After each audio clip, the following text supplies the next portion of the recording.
This is Your Pain Game podcast, where we talk about the game of living in and with chronic pain and trauma, getting to the heart of how to heal. I am your host, Lyndsay Soprano. On this show, I plan on discussing with doctors, chronic pain patients, holistic practitioners, loved ones, and anybody that is interested in having their voice heard in the chronic pain and trauma world that we live in.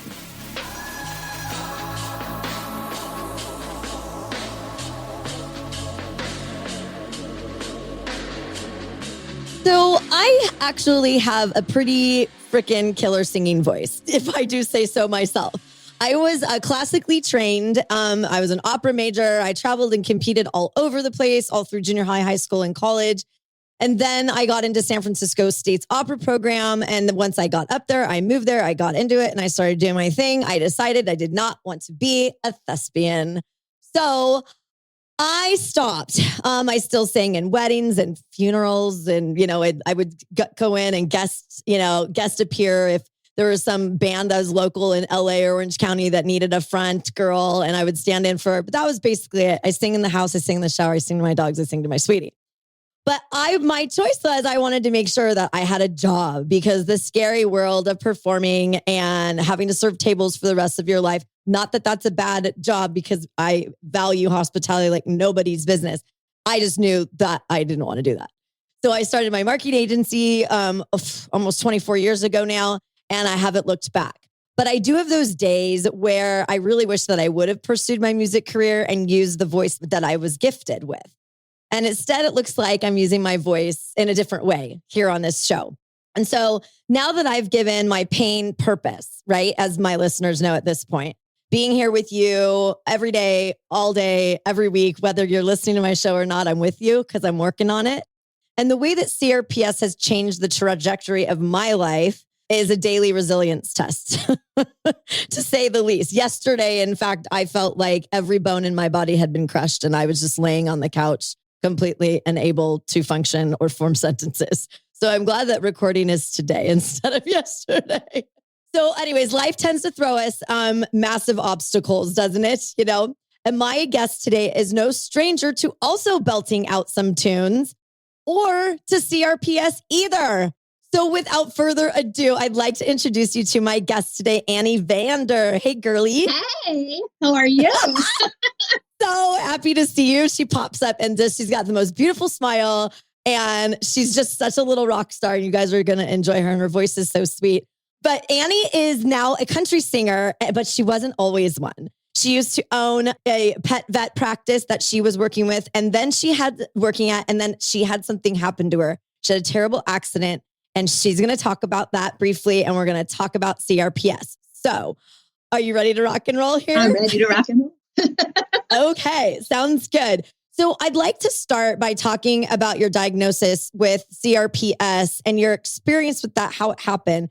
And then I want to get to the good part about remission, because that is the part of hope that I really want to make sure that my listeners have today from you, especially with people that have chronic illnesses like CRPS that are just so incredibly impossible to treat.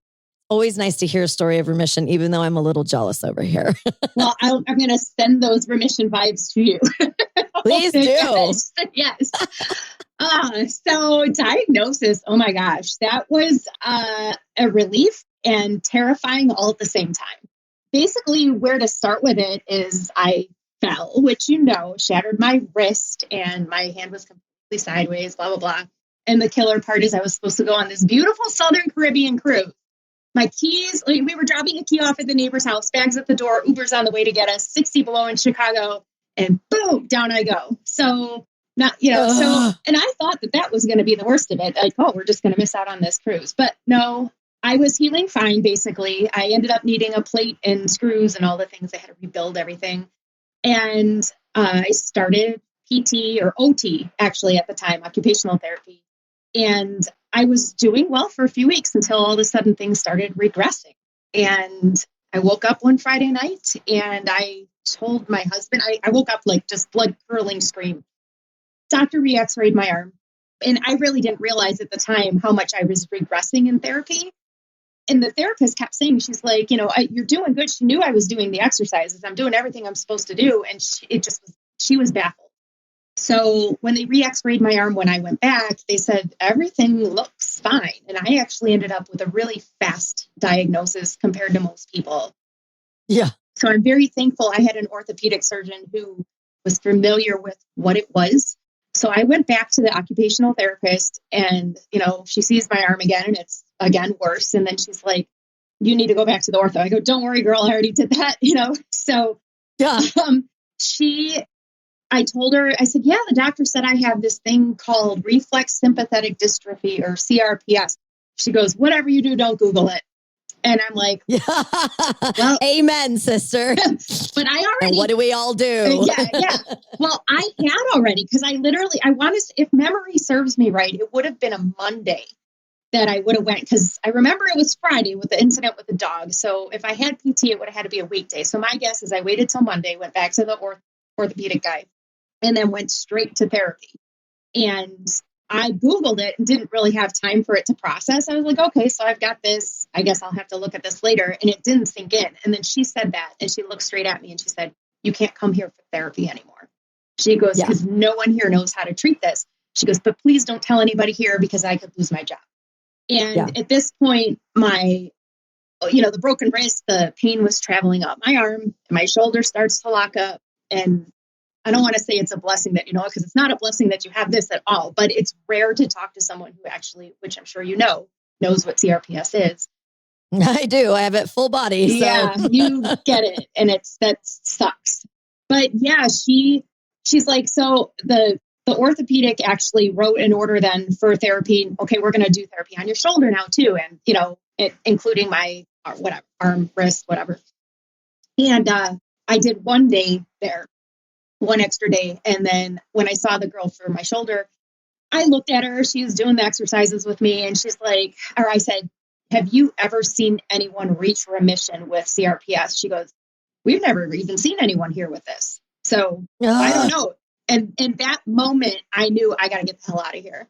Yes. And that is a message, because I have found the same thing, that you can actually do more harm than healing if you don't have somebody that knows how to work with CRPS. It is one of the most challenging things that anybody has to work with, the people that have it and the people that are trying to help, because everybody's body handles CRPS a little bit different. The way it's going to fire off, the way it flares, the places that it's affected, and it's nuts. So make sure that you are fully vetting the people that you are working with that are trying to help your body. I don't care if it's just a knee surgery, injury, anything can happen, guys. Like I've been hurt in therapy. I've been hurt by doctors. Just really, really be careful. Like, I think that's a really important message. No, it is. And it's like, and I had been through some other things, not CRPS related, years before. And there's, I don't know, I could end up going down a rabbit hole and I don't want to go there, but I think anything medical, you have to be your own advocate, but especially with CRPS, it's like,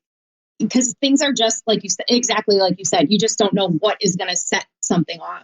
Yeah, you can go off the rails pretty quick. Yeah. Oh, yeah. Yeah. So the girl that I was in OT with, what really stunk is we had a good, not that she's a coworker, but I guess essentially they kind of are, because you see them they are all the time, right? So I'm like, she was cool to chat with and hang with while we're doing what we have to do to get me better.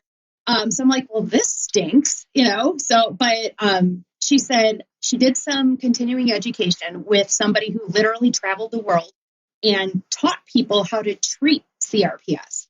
And I was like, okay. And at first, what's interesting is this guy took the diagnosis of CRPS away from me. And he's like, yeah, I don't think you have that. I think he was just trying to also get me in a mindset like, you're going to be fine. You're going to be fine. You're going to be fine. By the time I was getting better and I was actually able to start going to a regular PT, he's like, so I do think, he goes, it's probably a milder form of CRPS and you caught it early, blah, blah, blah. And he's like, I do think that this is what you have. And I'm thinking, why the hell wouldn't you tell me that? But every day I would walk in there, he had this thing and it would just basically be like, fear is a liar, and he was just trying to keep me positive and all the things. My mom passed away at 61. She fell and had an accident, broke her shoulder. She busted all that up, plates, pins, the whole 9 yards. And there's a day I remember going back to take care of her. And she was like, Anne Marie, because my whole name is Anne Marie. She's like, my real name. She's like, she goes, you need to feed me. She was like, I can't use my arm. I go, but Mom, you broke your other arm. I'm like, what's wrong with you? She goes, it just hurts. And like over the course of 5 years, everything was just like her body was just locking up. And she actually ended up becoming bedridden and no one could ever diagnose her. And then I'm sitting here thinking in hindsight, I'm like, holy crap, is this what she had? Kind of a thing. Wow. We'll never know for sure. She ultimately died of a pulmonary embolism, but she was, it was like this cocktail of pain meds and sleep aids and not moving and stuff like that. And just and I'm like, oh my God, like, am I going to have any quality of life? So right after the diagnosis and everything, am I going to have quality of life? I lost, and it was a pet sitting, dog walking business. I worked as a veterinary technician for somebody else for 15, 20 years or so, spun it off into my own pet care business. And then, and being out for so long, I ended up having to close the doors. And so I lose that. That's huge. So now what am I going to do for work? Am I going to live normal again? I was so depressed, terrified. And then the rest, I don't know. It's kind of funny. I feel like it's this big blessing in disguise. And like you're doing your podcast, right? Which is awesome. And I love that you're doing it. And I'm meeting so many people now, and through my publicists and stuff like that. And it's like seeing all the positive things that people are doing and trying to help is amazing. So thank you for that. You're welcome. Don't make me cry, because on this show I cry really easy. Well, okay, but I can't make you cry because you're too pretty when you smile. So I cry and I smile simultaneously. I get it. So I push through it, baby. I push through it. You have to. So I know. So basically, oh man, where was I with this? Yeah. So while I was going through all this therapy stuff, my husband and I had a karaoke machine in our house, and we had it for parties and stuff. And this, we had it from before I got hurt. We loved to entertain, and I don't remember which party we got it for, but anyway, it was just kind of sitting in front of me, and I used to sing, and I didn't even realize it at the time. It kind of became distraction therapy. And then all the reading and stuff and learning more about CRPS, and like it stimulates the vagus nerve, and I'm like all these benefits it had, and I didn't even realize it. So now you fast forward to the point when I am in remission, when I'm done with therapy, even the regular PT, and I get a job at a door and window company. And this is November of 2019. Well, now a few months later, after that, what happens? COVID. Now I'm not working again. So yeah. So one thing leads to another. During my healing process, though, if I go back again to, it was like May or early June, right after my accident, I was traveling with heating pads, ice packs, all my meds and all the things. And my husband was like, because not only was my vacation canceled, now he's at home taking care of me. And he was so burned out at the time, but he's like, we need to go somewhere. I'm like, I don't think I can fly. Like, I can't handle being in an airplane. So he just packed up the car. He drove me to Hilton Head, South Carolina. We spent time on the beach, and we stopped at Vanderbilt, and we saw that. And then he goes, do you want to go to Nashville? He knows how much I like music. I said, yeah, let's make a stop. And we went to this place called the Listening Room. And I got the information for an artist coach out there. And I just kind of kept it in my back pocket. Like, what if I ever, because it's always been in the back of my head, like, what if I ever pursued music again? Oh, yeah. Well, then it was almost a year later, just shy of a year later, I used that email address, reached out. We had this little, phone interview and talked about what I wanted to achieve with it, blah, blah, blah. And the rest is history. And here I am talking to you and putting music out. It's crazy. So it's like, I could either be like, oh my God, that was the worst year of my life. Or I can look at it like it was the biggest blessing in disguise. Yeah. It's just crazy how things all happen, but and one of the questions she asked me, if you could say something to yourself then, like if your future you, like me now, could say something to me then, what would you say? I said, I don't think that I would tell myself that I would be going on radio tours and cutting music and doing all this stuff, because I would think that I went insane. So I don't think my insane me. Yeah, insane me. Okay, Anne, you became a lunatic, right? Like you're nuts. Yeah. So my real name is Annie Vander, and my artist name is Annie Vander. That's how you find my stuff. But either way, it's like, yeah, you go by Annie Vander now, and you're going to be on country radio. And I'd be like, wow, those drugs must get really good later on. But I think I would just, like, and I don't remember I don't think I worded it exactly like that talking to her, but it was basically like, I know I would want to say like, hey, it's going to be okay. You're going to be fine. You're going to reach remission. There's better days ahead. And honestly, even when things were terrible, because I had some pretty unbearable days, and I know you can relate. I don't know. It's just like, even in that, I think, and my therapist would tell me like, some days are going to be down here, then you're going to go up, and then you're going to go way back down from it. Then you're going to go up, like it's a roller coaster with it. And, but yeah, anyway, I kind of sidetracked. When I talked to her that day, I pulled a muscle in my neck and my arm started to flare a little bit again. And I haven't had any kind of a flare for so long. And I don't know the scariest part is I don't know how I reach remission exactly. I really don't. Because that was going to be my question. Like, do tell the story of that, because it's hard, but I've heard other stories as well from people that I just talked to in the CRPS community randomly here and there that they have no idea. Yeah. They're like, just one day I went into remission and it was like, okay. And then they'll get a random little flare. And then that fear and that anxiety creeps right back in. And they're like, oh shit, this is it. Like, now I'm going to have to start all over again. And that's the crazy games that we play last, I always bring pain game into it because that's the word, that's a very specific word for my show, because it is a game that you're playing with. You're tricking your mind. You're tricking yourself. You're trying to trick the people around you to make them not feel like you feel. Yeah. When I'm walking from my handicap parking space and I can barely walk, I'm like, do they think I'm faking? I'm not faking. Right. It is a complete mind F all day long. Thinking about and managing this and trying to keep my beautiful smile and my stellar personality going, and to keep on singing.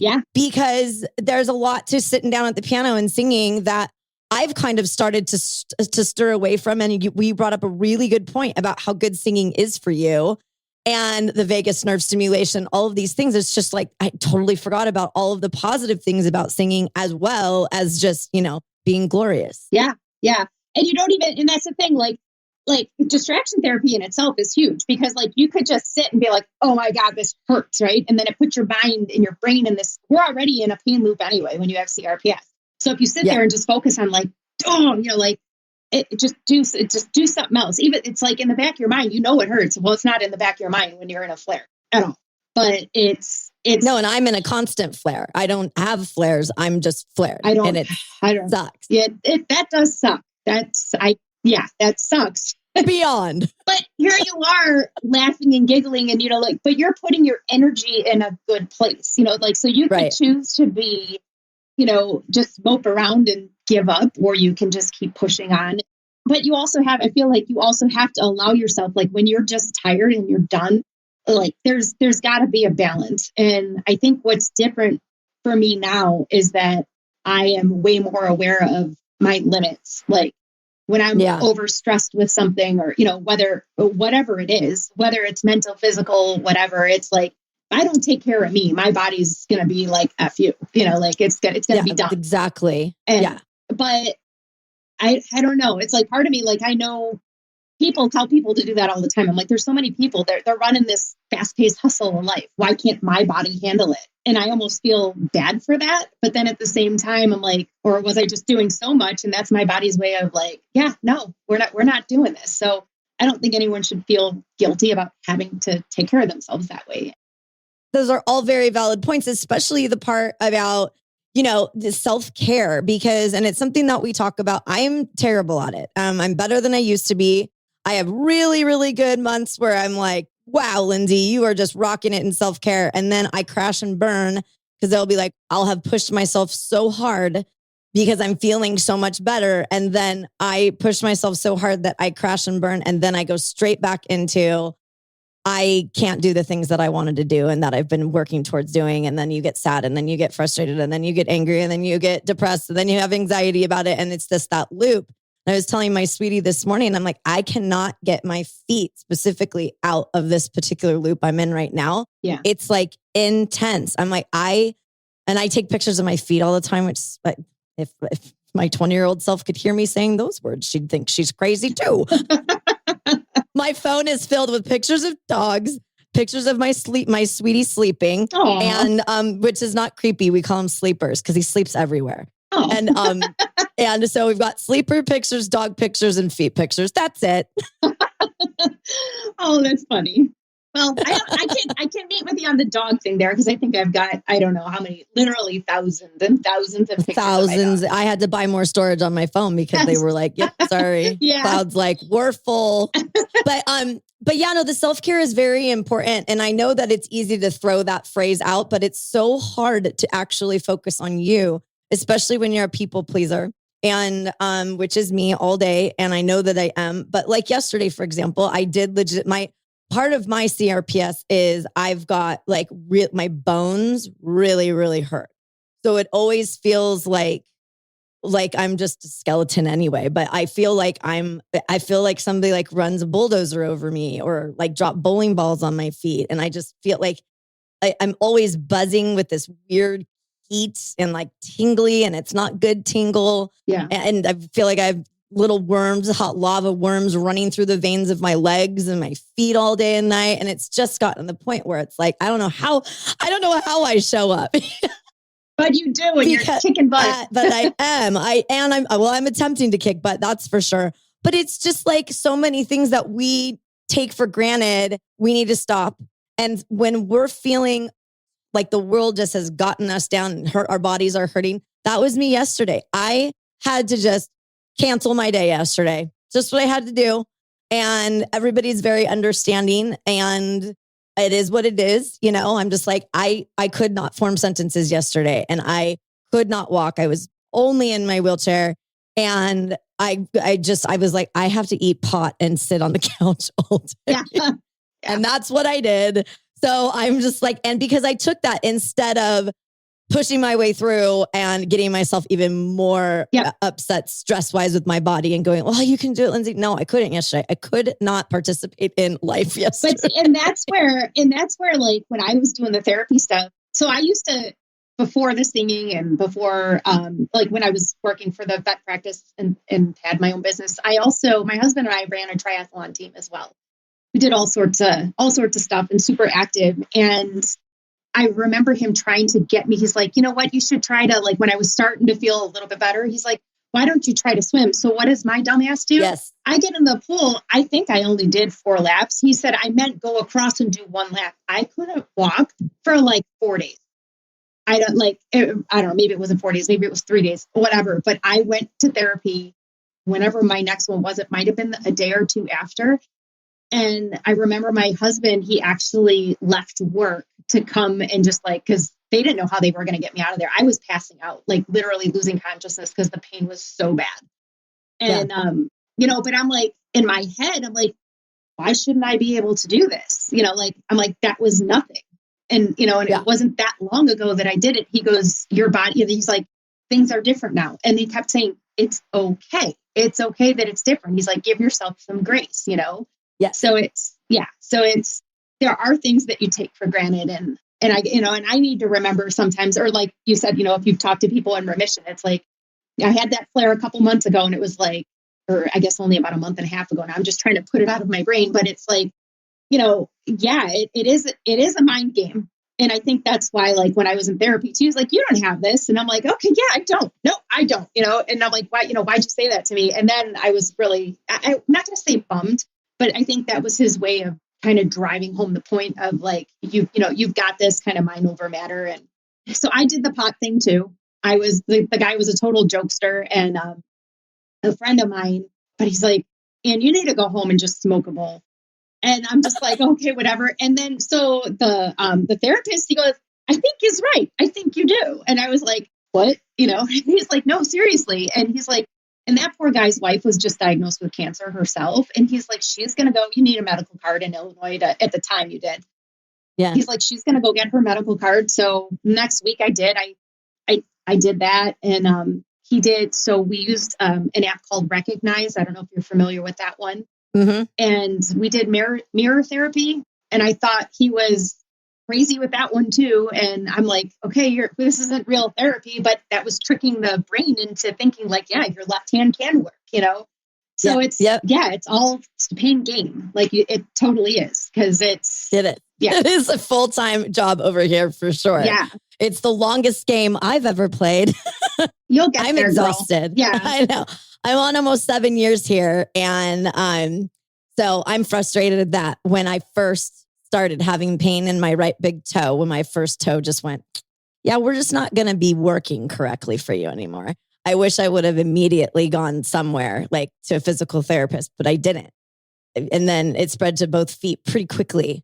And then it was like, whoa, okay. And then it's just, weaving its twisted sister way up my bod. And it's frustrating and it's exhausting. But doing what we're doing here is so worthwhile for me. It is my soul food. It feeds me to see you today and to talk to you and to have met you and to meet all these incredible people, like you mentioned earlier, that are doing podcasts in relation to sharing their stories and sharing their traumas and being so vulnerable with me and trusting me with their stories and my smart assness and my depravity and what have you, and I always like to thank my listeners too, because I wouldn't be sitting here if it wasn't for your ear holes. Yeah.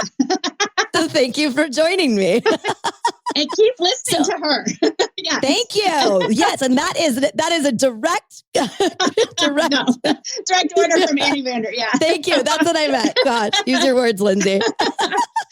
Yeah. No. So let's talk real quick about you and music before we wrap up here. So I love your story from like karaoke to COVID to country music. Like crazy. It's so amazing. It's totally crazy. And I love the karaoke part of it because I used to go to karaoke all the time. Like there was a crew of us that would always go, and it was so fun because I was always like, one of the ringers. So it was really fun to always be good. Yeah. Get it. Unless you've had a couple drinks and then you don't sound that great. At least from my experience, like maybe you shouldn't have had that vodka any more than you had already. And I don't drink that crap anymore anyways. But so your chart topping single was called Falling Into Nashville. And I love that because it's so happy based on your story that you were telling about how you guys you didn't want to fly and you just got in your car and you just drove and you kind of fell into Nashville. It's like, yeah, it's so cute. It's such a wonderful song. And I know you've been working on some new material. So give us a little chit chat about that. Yeah. So my new single Tonight, which that's about, actually, it's the love story between my husband and I. I was friends with him for like 5 years. And it was we went on dates here and there. And I knew if I ever dated him for real, our friendship was going to either end or we'd be married. We're 23 years married now. So, well, something worked then. Yeah. So something worked. And so there's that one. And then I've got music coming out in the summer. Don't have a release date just yet. And that's going to be that'll be my first like super sassy song that'll be out. So I'm so excited about that one. I'm playing a character in it, and it's going to be just like, I don't know, a girl power kind of song. So yeah, I don't know. We've got so much. I wrote a song. It's, when I was one of my last trips to Nashville, it was, I was saying how I want to write one for my dad, but I want it to be universal. So every daddy, daughter kind of, like it could just relate to everybody. Because before I put out Falling Into Nashville, I had a song, Trust Me. And that was the very first song I wrote with my artist coach. And, the guy that I got the info in Nashville from. And that's how and he's the one who introduced me to my producer. And then it's just, I've been so fortunate to meet so many good people in Music City. It's just nuts. So I can't even wrap my brain around the roller coaster I'm on in a good way. I'm happy, but I'm just like, okay, just hang on, let's go. So yeah, hang on. Buckle up, baby, buckle up. But I do love that Falling Into Nashville is the one that really kind of is the one that hit the radio waves for the first time. If you listen to the words and you know my story, I literally and figuratively fell into Nashville.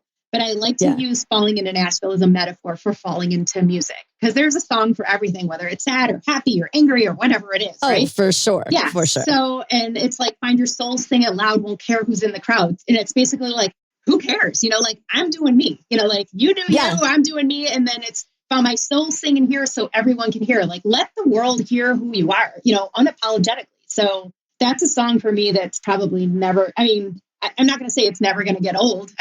People think songs get old after a while, probably even my own, like if you hear it too many times, but for me, it's always going to just be this happy, happy, happy song. And I don't know, that's going to ring true in my heart forever. So.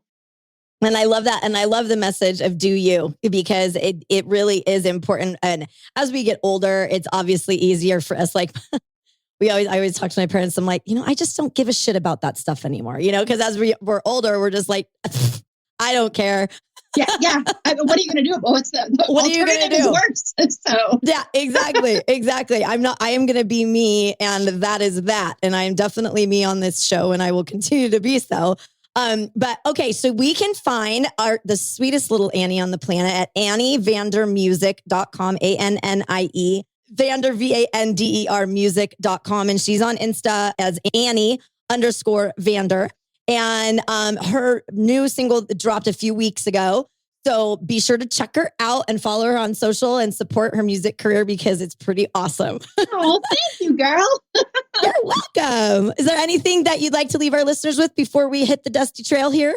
No, just like keep your head up, stay positive, and like and honestly, I feel like that's it's never going to get old for me to say it. I know it sounds cliche and whatever, but like just keep pushing and just keep being unapologetically you. Find you in the head games that happen with all this crap. So focus on the good, right? And and if you can't focus on good for something else, just compliment somebody else. Just do something to make things positive, and trust me, it'll come back to you. I love it. Yeah. That's it. Well, it has been such a blast with you today and listening to your sweet little voice and your beautiful smile. So thank you for being here with us today. Thank you for having me. It was great. It was so much fun. You are so adorable. It's just nuts. Just pinch me. She's so cute. You are exclusively invited to share this country music filled, graceful VIP pain journey together. Let's get to the heart of how to heal with you by my side. Please follow the Pain Game podcast wherever you digest your podcast content. We will be there. Visit us at thepaingamepodcast.com and follow us on all the socials. Thanks for listening, my little VIPs. Catch you on the other side.